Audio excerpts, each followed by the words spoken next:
दुनिया के सबसे ताकतवर नेताओं में से एक की हत्या, मिडिल ईस्ट में एक नया भूचाल और एक ऐसी घटना जिसमें पूरी दुनिया के समीकरण को हिला देने की ताकत है।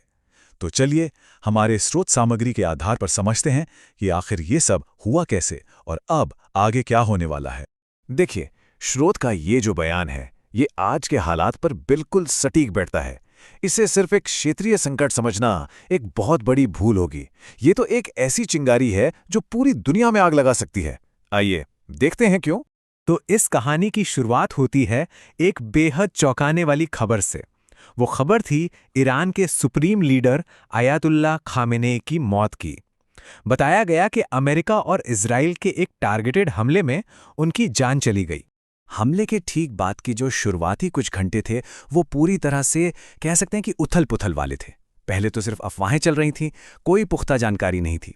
फिर ईरान ने खुद सामने आकर उनकी शहादत का ऐलान कर दिया और इसके साथ ही पूरे देश में 40 दिन के राष्ट्रीय शोक की घोषणा हो गई। लेकिन बात यही नहीं रुकी। जब पता चला कि हमले में खामेनेई के साथ साथ उनकी बेटी, दामाद और नाती भी मारे गए हैं, तो लोगों का जो सदमा था वो और भी ज्यादा गहरा हो गया। तो एक तरफ पूरा देश शोक में डूबा हुआ था और दूसरी तरफ सत्ता के गलियारों में एक बहुत बड़ा शून्य पैदा हो रहा था। खामेनेई की मौत ने ईरान को एक ऐसे मोड़ पर लाकर खड़ा कर दिया था जहां से आगे का रास्ता बहुत मुश्किल था। सबसे बड़ा सवाल यही था कि अब देश को कौन संभालेगा। ये तस्वीरें इस्फहान की सड़कों की हैं जहां पूरे देश का गम साफ दिख रहा है। हमारे स्रोत इस पल की तुलना करबला से करते हैं, जिसे शिया इतिहास में सबसे बड़ी शहादत माना जाता है। तो आप समझ सकते हैं कि यह सिर्फ एक नेता की मौत नहीं थी, बल्कि करोड़ों लोगों के लिए एक बहुत बड़ी भावनात्मक क्षति थी। तो सवाल ये है कि नया नेता चुना कैसे जाता है। इसके लिए ईरान का संविधान एक खास संस्था की तरफ इशारा करता है, जिसे कहते हैं विशेषज्ञों की सभा या असेंबली ऑफ एक्सपर्ट्स। देखिए, ये जो पूरी प्रक्रिया है, ये पहले से तय है। सबसे पहले एक अस्थायी परिषद यानी एक टेम्पररी काउंसिल कंट्रोल लेती है। फिर 88 सदस्यों वाली यही विशेषज्ञों की सभा बैठती है और एक नए सुप्रीम लीडर को चुनती है। और हाँ, एक नाम जो पहले से ही चर्चा में है, वो है खामेनेई के बेटे मुज्तबा का। लेकिन इस संकट का असर सिर्फ ईरान की सीमाओं तक ही नहीं रहा। तेहरान का जवाब बहुत तेज और गुस्से से भरा था और इसने देखते ही देखते पूरे मिडिल ईस्ट को इस आग में खींच लिया। ईरान का संदेश एकदम साफ था। जैसा कि उनके संसदीय अध्यक्ष के इस बयान से जाहिर है, अमेरिका और इजराइल ने एक रेड लाइन पार कर दी है और अब उन्हें इसकी कीमत चुकानी होगी। और ये कोई खोखली धमकी बिल्कुल नहीं थी। ईरान ने जो जवाबी कार्रवाई की वो जबरदस्त थी। जरा इन आंकड़ों पर नजर डालते हैं। यूएई पर 130 से ज्यादा मिसाइलें और 200 से ज्यादा ड्रोन दागे गए।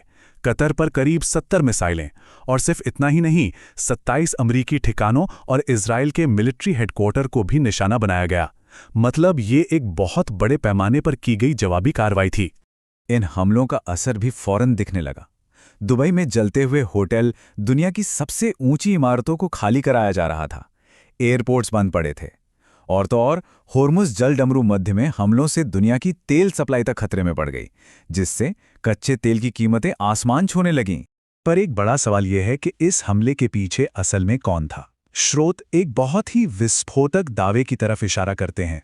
दावा यह है कि सऊदी अरब और इजराइल ने पर्दे के पीछे से अमेरिका पर खामेनेई को रास्ते से हटाने के लिए बहुत दबाव डाला था। चलिए अब जरा नजर डालते हैं कि इस घटना पर दुनिया भर में क्या प्रतिक्रिया हुई और दुनिया की बड़ी ताकतों ने इस पर क्या कहा या क्या नहीं कहा।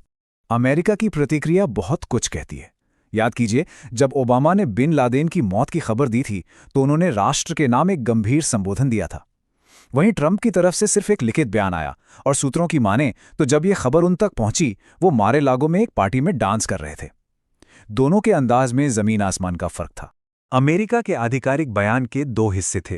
पहला, अपनी ताकत का प्रदर्शन कि खामेनेई हमसे बच नहीं सके, और दूसरा, ईरान की जनता को एक सीधा संदेश कि वो इसे अपने देश को वापस पाने के एक मौके के तौर पर देखें। अच्छा, बाकी दुनिया का क्या? कनाडा और ऑस्ट्रेलिया जैसे अमेरिका के जो करीबी सहयोगी थे, उन्होंने तो खुलकर इस हमले का समर्थन किया। लेकिन सबसे ज्यादा हैरान करने वाली थी चीन की चुप्पी। चीन, जो खुद को एक नई ग्लोबल पावर के तौर पर देखता है, वो बिल्कुल खामोश रहा। स्रोत बताते हैं कि शायद ये हमला चीन के लिए भी एक संदेश था कि तुम्हारी ताकत चाहे कितनी भी बढ़ जाए, दुनिया में आखिरी फैसला अब भी अमेरिका ही करता है। तो आखिर में इन सबका मतलब क्या निकलता है? इसके दूरगामी परिणाम क्या होंगे? इसे समझने के लिए हमें ये देखना होगा कि खामेनी अपने पीछे कैसी विरासत छोड़ गए हैं और इस एक घटना से दुनिया का जियोपॉलिटिकल मैप कैसे बदलता है।